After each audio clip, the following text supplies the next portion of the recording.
This is the War Room Roundtable podcast, the show that takes you around the world to share interviews with some of the most successful and relevant businessmen and women on the planet. Hear their stories and get the most important business lessons they've learned on the road to success, and get exclusive advice on how to implement their successes into your life and business. The War Room Roundtable is brought to you by your hosts, Jason Miller, CEO of Strategic Advisor Board, and Phillip Lanos, CEO of Own the Rhythm, and former podcast host for Entrepreneur and Inc. magazine.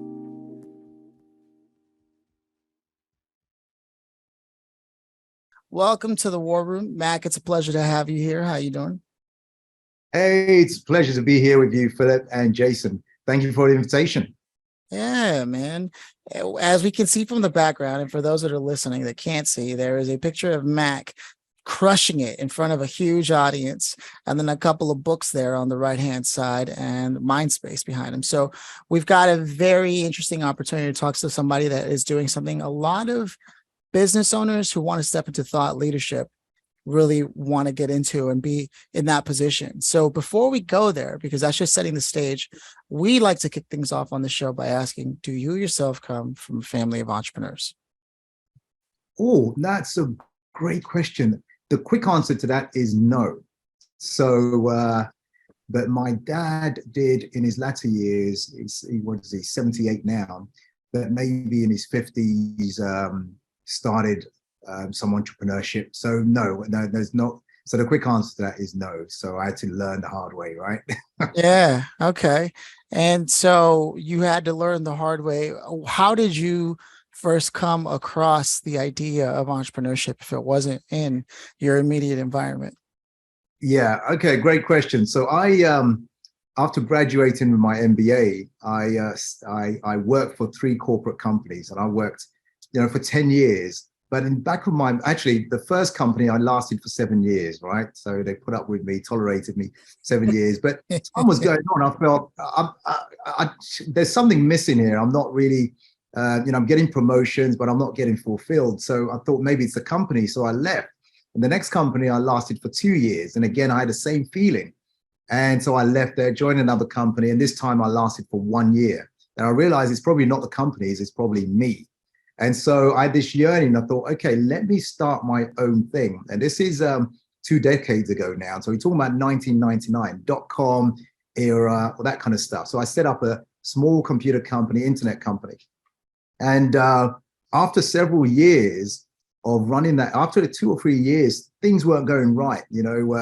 I had 2 business partners who cheated on the business, stole a lot of money, left me in heavy amount of debts. And I'm now in over $100,000 in debt, personal debt, money I owed other people, trying to figure this business out so I can pay my staff, pay my team. And it took a lot of stress. You can imagine, Philip, Jason, at that time, my wife's pregnant with our second child. Wow. I've 2 or 3 years have gone by where I'm hardly at home. I haven't seen much of our first child. And we've only been married a few years. This happens all around the same time. My doctor is saying, take it easy. Your blood pressure is rising. And one moment, it was one evening driving home from my office, 5 minutes from my home, Philip, I stopped my car in this shopping mall car park. I sat there with my hands on the wheels, just going through this breakdown, sobbing, thinking I'm a failure. How did I get here where my business is not working? It looks like my wife's going to leave me because I'm hardly at home. I owe people money. I've got to pay these things off. My business is not working. In that moment, I realized there's things I don't know. And as I came out of this, I thought, I've got to learn this. So how do successful entrepreneurs become successful? How do people become happy? How do people become wealthy? So I went on this journey of self-discovery. And in less than 2 years, was able to fix my business, clear my debt. And I got myself into a better position. So I learned the hard way, Jason, Phillip. Oh, man. This is a perfect example of the type of response to circumstances that only an entrepreneur can have. Because that is a defining moment between what normal people would do, which is just say, you know what, I may not be fulfilled, but I'm going to go get a job. Right. and just go do that, Yeah. as opposed to an entrepreneur that started asking questions and hard ones, all while dealing with enormous amounts of stress, but being able to turn that part off for a second and say, okay, I'm obviously still going to be frustrated about this, but I need to know what I don't know. Clearly, there's something involved in the sales process or the way you structure a partnership, or you started mapping all this out. And I have to ask, I mean, did you go paper and pen and start writing this down, or what was more of the strategy in that moment, right? Because that's the part that I think a lot of people tend to gloss over, because we want to get into the, if you will, the Hollywood aspects of being the rock star aspects of being an entrepreneur. But anybody who finally broke through, because that's where the chasm exists between regular people and people who actually become entrepreneurs, is right there. Can you sort of share anything that in that space that made that difference, other than that, just that decision, or was it that decision and commitment? You know, I thought about this over many years when things became better. And I think the critical thing was from the age of about 12, 13, I practiced martial arts. And in my life, I was succeeding in martial arts. So, I became a UK champion. Right now I'm a 6th-dan black belt. But so through my childhood into my adult years, up to that point, I practiced some form of martial arts. So I had a lot of discipline in that, and things were working well for me. So why wasn't it working so well for me in my family, in my business, in my money situation? And I realized it's got to be some kind of discipline. So when I thought about it, in my martial arts, I had good sensei, good instructors. What was missing in my life?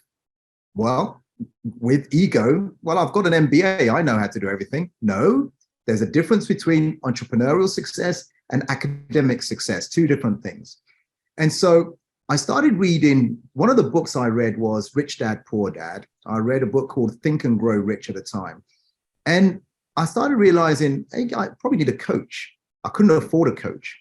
So I had put money on credit cards to get some kind of help and support. But it was books, workshops, seminars that I started attending that changed my mind around entrepreneurialism and about money.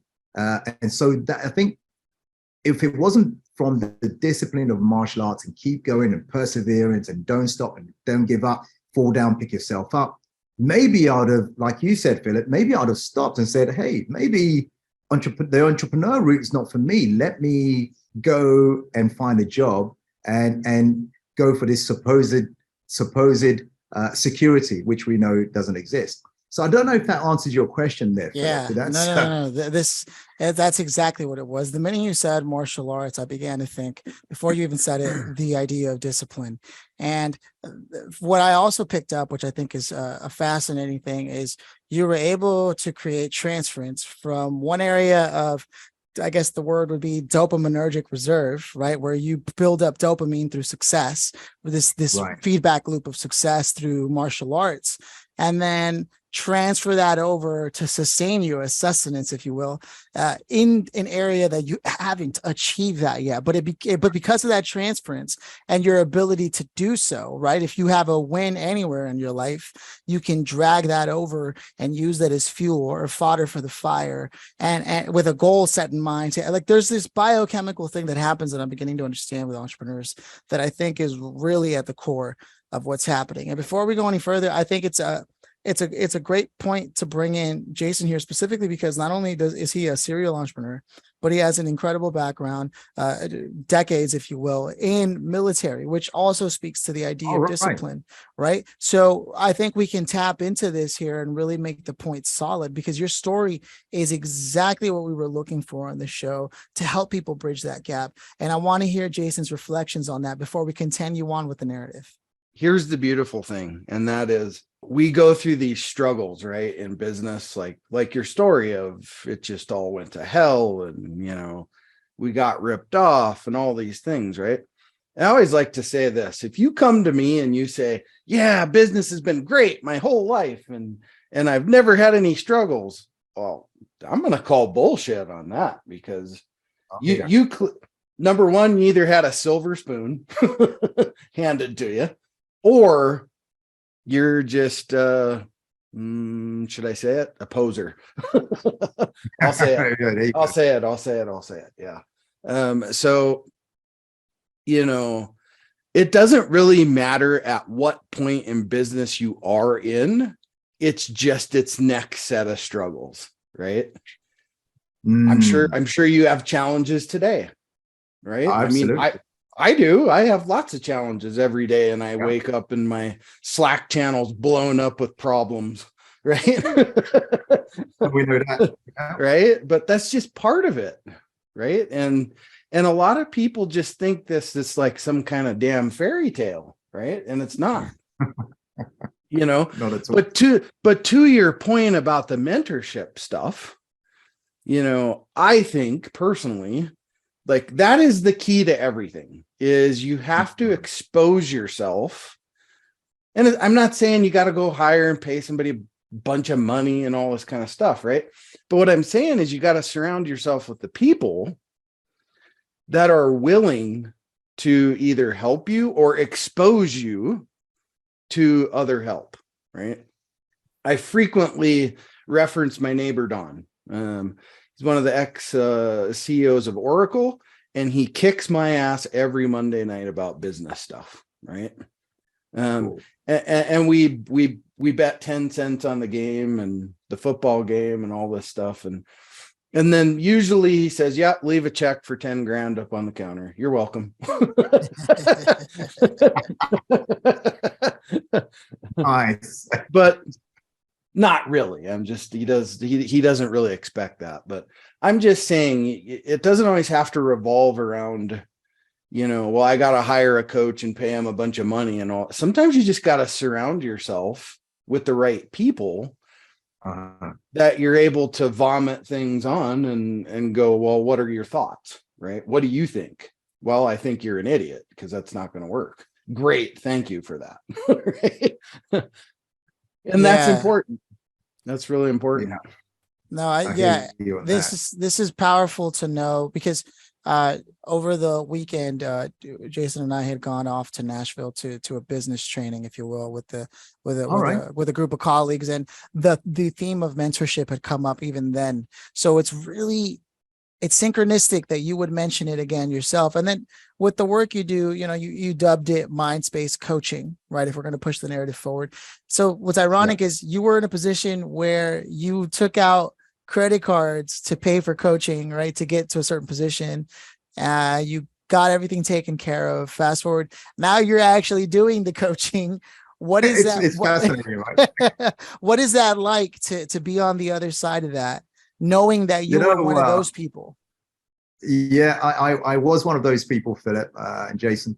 And I remember studying materials from Les Brown, Anthony Robbins, Robert Kiyosaki, all these people. And then, fast forward. So let's have a look. So for the last 17 years now, I've now trained and coached hundreds of thousands of people, spoken in over 50 countries. And I am that person now that says, I've experienced what you're going through. I know what it's like to have a failing business, for you not to be in a good place, for you maybe going through a divorce because your business is not where it needs to be. I know what it's like for you not to be able to pay for this, pay for that. We can support you. So I have a team of coaches around the world who coach our clients who need help. And again, to Jason's point, sometimes that transformation from here to here, it's not something you have to pay for. So, you can find look, even at a low level, I'm a best-selling author of 4 books. Get my books for $10, right? So read the book. I started with that kind of transformation, reading books, looking at, am I doing this? If I'm not doing this, why not? And then I started going to workshops. Then I started going to seminars. Then I had coaches and mentors who were helping me. But just the book itself, you're going through mentorship. Because someone's done it, they've been there. Hey, can I follow that? Right? So it's great to be able to help people. I'll tell you this. When I finally fixed my business and sold it, and things were now going in a great way, I started investing in businesses and real estate. I wrote down this mission. What is it I'm going to really dedicate my life for? What is it? What is purposeful for me? And I wrote this down, and it became very clear since 2005 to inspire, educate, and empower people to live a life of joy, courage, passion, and purpose. I wrote that down, and it's lived with me ever since. And I am now, doing what I do, it's all purposeful, it's meaningful, and it's not about the money. It's about what difference am I making to humanity, to other people who may be experiencing certain adversity or things not going there, or challenges, I love it. I think it's great. A lot of people often come across, especially people who read or go to seminars, things of that nature, come across the idea of writing down a mission statement. If you've ever started a company, at some point, you're supposed to work on a mission statement. And a lot of people will get that done, but it's just like when a lot of people read books and then do nothing with it after that, right? It's that when you say it, when I hear you say it, it resonates as something you review daily, the way you said it, right? But there are other people who have written it down and never looked at it again and just kept doing what the hell they do, right? This is who I am, And if you're the kind of person that can succeed with that personality and those habits, great. There are some people who cannot succeed with that personality and habits because they need to transform and put themselves in a different position, But again, you have a background as a martial artist, Jason, as a military personnel, right? So there's certain disciplines that can carry over to give you the structures to remove margins of error that may otherwise exist in people who do not have those backgrounds, who have been studious or meticulous in preparation for events that you may not be expecting. But that whole expect the unexpected in the most prepared manner you can, that's just something that lives with the two of you in your own makeup. And part of my own mission with being a part of this show is helping either reinvigorate a leader in business, a CEO who may be facing an obstacle and is getting deflated, and having a story like this reinvigorates them, or helping a young person who is thinking about going into business understand not only how scary this is going to be, and that's part of the larger mission of the show, but also how to avoid some of these scarier things that will happen and won't happen because you listen to this show and are prepared for it. So sort of giving them that's kind of the overall goal with the show. And I think your story is really pointing that out. And this is a great time to focus on the fact that in less than a year, part of what you will hope to do with people is help them get from anywhere between 20% more to 200% more sales. And sales is one of the most important things in a business. This didn't seem like it was the issue because you had a lot of money taken in the partnership. So maybe there was a structuring of partnership and other things like that may have been your biggest learning in business. But I'd love to know, do you find that it's often sales as opposed to structures of partnerships that people struggle with? Yeah. I think nowadays a lot of people come to me with sales issues, and we have a whole program where we take people through. But my challenge at the time was, sales plus team. If I was trying to grow a business, I picked the wrong partners for one. I didn't know what I was doing. And there was lack of rules in terms of our team structure, no code of honor. I mean, Jason's military. I mean, when we take code of honor, there was no code of honor in my first business. So we know in the absence of rules or code, people do what they like, and the business can't work from that kind of behavior. I had no clue. I had no understanding of it. And my MBA school wasn't teaching me that. It was teaching me about these models, and it's fine, but it wasn't helpful. So sales is an issue. Systemizing areas of my business was an issue, which I didn't understand. All these challenges that I was having, when I fixed them, I really understood it. I realized lots of other business owners are having the same issue. So I put a whole program around that to help them.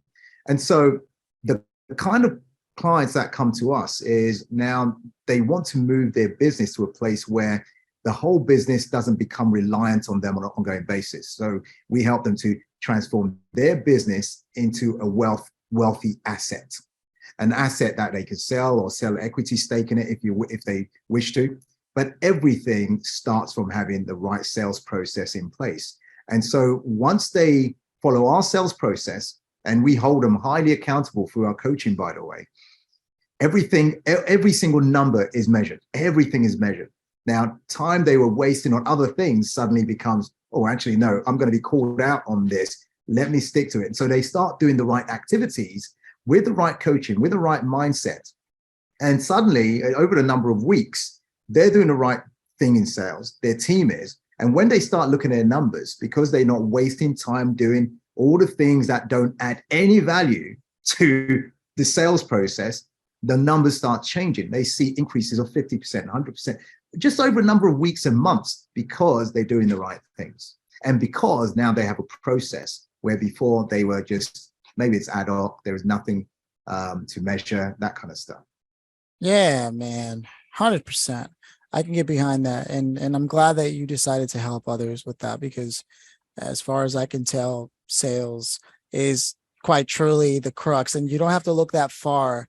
You can go to just LinkedIn and the number of people who send you messages from different parts of the world who are trying to help you generate leads and what have you. But I think it's more than that, because if it were that easy, that nobody would have any problems with sales and the solution wouldn't even need to exist, right? So clearly, even then, there is something that you're doing that is truly interesting, curious, and valuable. And I'm glad that you're doing that. I can see just from the way that you speak why it is you are a speaker and an author. I can tell these are things that you've thought through. And if there's anything I've learned after 2,000 conversations, it's the people who went through the trouble of thinking something through that tend to be the leaders. So I really do appreciate the work you've put into it. With that said, before we give you a chance to start telling people where they connect with you, I'd like to first give a shout out to someone who made this episode and this conversation possible in our own community of strategic partners and audience members. This is a company by the name of ProShark. Joel Phillips runs it. And essentially, at whatever level of business that you're at, you're going to have to understand how you can get your tech stack in the right place to grow. We're talking about systemization and operations, right? With what you were talking about. And ProShark really comes in for those people, whether you're just starting out and you're like, oh, I want to be in e-commerce. Well, they can get you up and running in no time, right? But also, if you're a more established company and you haven't looked at your tech stack in a while, you don't know if your CRM is the best one out there for the way your team works. Or let's say your cybersecurity isn't up to par. That's really not good if you're accepting payments in all kinds of forms and you're not necessarily looking out for your client's information. All that, if it's crossed your mind or not, which would be even worse, you need to start taking a look into consideration of a provider that can take care of you and make sure that you're up to snuff. And that includes even looking over your website for its finer points as well. So ProShark is the company that can help you out. And you can go to the website, proshark.com, tell them the War Room sent you, and they'll roll out the red carpet for you. Now, with that said, Mac, I want people to also know where it is they can connect with you and sort of source your information and continue to learn from you. Awesome. For anyone listening in right now, if you want to connect with me, just simply go to my website, macattram.com. That's MAC, surname ATTRAM.com. If you go there, if you're in business right now as an entrepreneur and you're thinking, why isn't my business working? Or maybe there's a particular challenge. There's a free quiz on there that will ask you certain questions. It'll only take you 3 minutes, but it will also highlight to you which area you should be focusing on, and it give you a report as well. So that's what I say to a lot of our clients, that if you're not sure something's not right, you're not sure where to start off first, just do the quiz and you'll get a report on it and you know what to focus on. It could be sales, it could be finance, it could be your marketing, it could be your operations, but you need to understand what is it, and I'll help you with that. Yeah, man. If anybody's listened to the episode this far, they know that comes from firsthand experience. And it's funny, a lot of people who are successful I've come across say they won't even work with someone if they haven't had a situation similar to yours or some real pain, because it's a huge commitment to get involved with other people in business. It's in some cases riskier than most relationships because there's a lot involved, right? Because it can destroy many people's lives, not just your own, but you're talking about your team and payroll, and there's so many things at stake. So I think having good guidance and good counsel is invaluable And knowing who to choose when there's so much information out there. That's why I love shows like ours, because we can get into the weeds with someone about where they come from and literally show through experience. You can hear it in someone's voice and the way they're telling the story. This happened to me, but I'm better for it. And now I'm on a mission to help others. And there's nothing that will ever do that for you. No amount of sales, marketing material, whatever, will ever be able to give you this long form content experience that people can then take with them and not only learn from it, just from that alone, but also have a resource and access to someone like you by already knowing, hey, I heard your story. I really think you're the person for me, right? So I really appreciate you opening yourself up to us. Well, there's only one other question to ask before that, and then Jason closes out the show. That's a tradition around here. So the question to ask, and we told you about this earlier, is if you could have invited anybody to sit in this room with us and listen to this and join in, who would you have loved to have had here today, and why them? Wow, what a deep question. We've been talking about business failure, business success, supporting, helping. You know, the one name that popped into my mind as you were speaking there, Richard Branson. Yeah.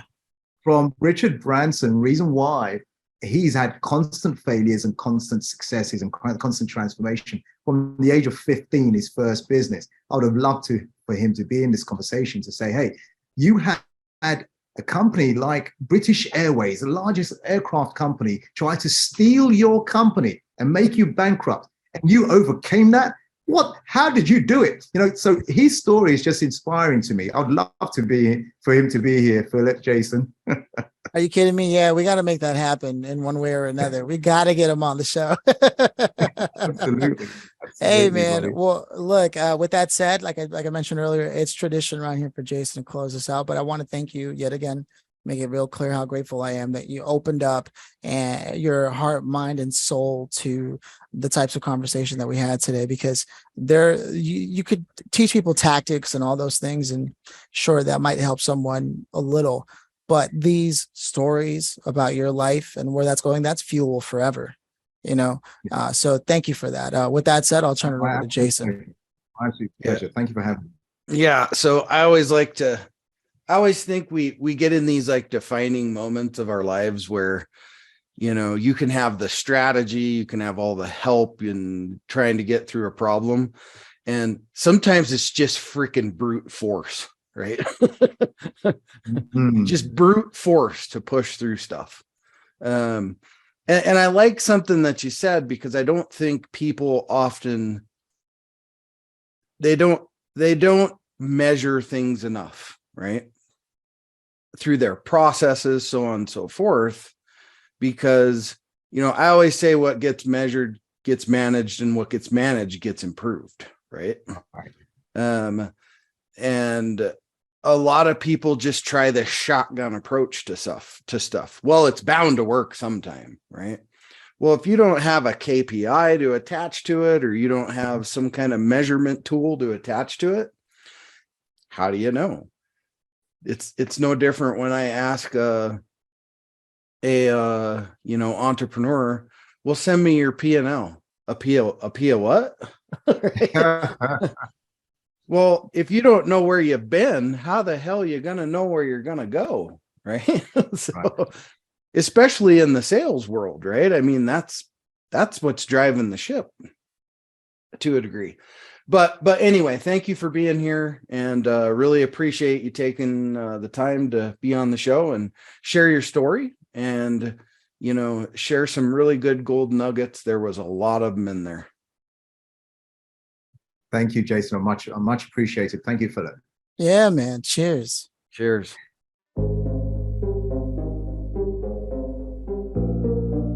Thanks for listening to the War Room Roundtable with your hosts, Jason Miller and Phillip Lanos. Please leave your feedback and visit strategicadvisorboard.com to get the latest and greatest business advisement on the planet. Follow us on social media for updates, and always remember, if you can dream it and believe it, then you can go achieve it. We'll see you in the next episode.